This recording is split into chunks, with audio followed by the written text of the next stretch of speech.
The Dutch drug history has been marked by a dramatic shift in the way drug wars were fought. The Netherlands was plagued by bloody battles fought in crowded cities, resulting in innocent victims being murdered because they were mistaken for someone else. This tragic phenomenon became known as mistake murder. This video delves into a dark period in Dutch drug history, the untold beginning of the Mocro Maffia's war. We will explore the rise of leadership within the criminal organization, the missing cocaine shipment, the violent retaliation, the war between rival groups, and the tragic events that led to countless casualties. The rise of leadership. Gwinnett Martha's increasing imprisonment opened the door for host and Najim Bobo to take on more leadership roles within the organization. However, Host quickly realized that he didn't need Martha and began to abuse his power and the resources that once were under Martha's control. But Najib's brother-in-law became involved in the cocaine business and quickly rose to power. He ordered 200 kilograms of cocaine to be picked up at the ports of Antwerp, the missing cocaine shipment.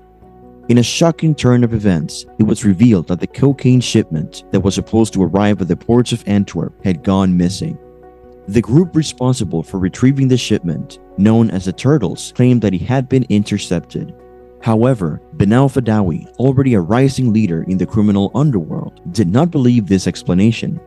In response, he ordered a violent retaliation, sending a team to kidnap and hold a member of the Turtles for ransom. The situation took a disturbing turn as they also took a photograph of the kidnapped individual in a menacing and threatening situation, such as next to a meat grinder, and sent it to the family of the victim. This extreme measure serves as a grim reminder of the brutal tactics used by criminal organizations in their quest for power and control. The war between rival groups. In the world of Amsterdam's criminal underworld, tensions were high as war broke out between two rival groups. There was Benaf and Hoos on one side, Gwinnett Martha and the Najim Bobo. As the conflict escalated, Gwinnett Martha had a hit put out underneath and brought in a notorious hitman, Ridwan Butaka, to carry out the job. However, word of Butaka's arrival quickly spread, and Benaf, aware of the threat, decided to act first and have Butaka eliminated. Tragic events. On April 22nd of 2012, Ridwan Butaka was killed in a shisha bar in Amsterdam, and suspicions pointed toward Benaf as the mastermind behind the hit. On October 18th of 2012, tragedy struck when Najib Bobo, a close friend of Gwinnett Martha, was killed in a brutal daylight shooting. News of the murder sent shockwaves through the criminal underworld, and Martha was deeply affected by the loss of his dear friend. He was filled with rage and vowed to seek vengeance for Bobo's death. Two young males, Saeed El Yazidi and Youssef El Korf, were brutally slain with heavy automatic guns in Stocklington in December 29th of 2012.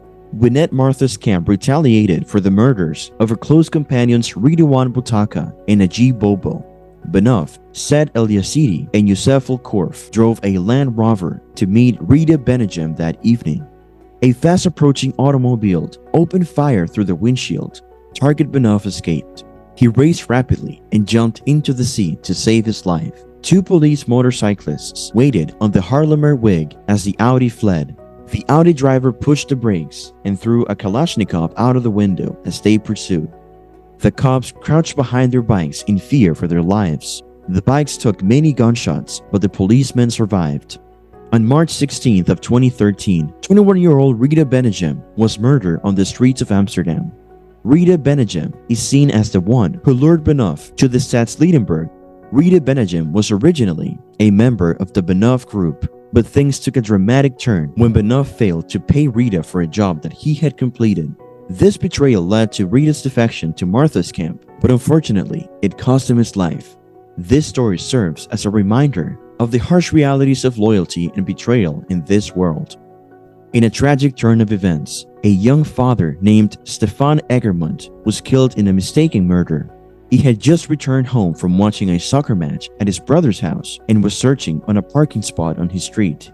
When he couldn't find one, he decided to park on another street. Unfortunately, this street was home to a known criminal named Omar El Korf, who was a member of the camp led by Benaf and Hoos.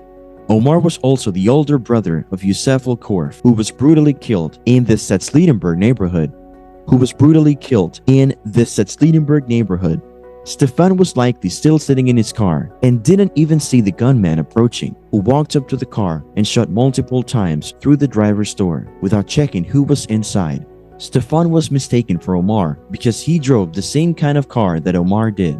A dark moment in the history of drugs in the Netherlands. The untold beginning of the Mocro Maffia's war was one that was defined by bloodshed, betrayal, and sorrow.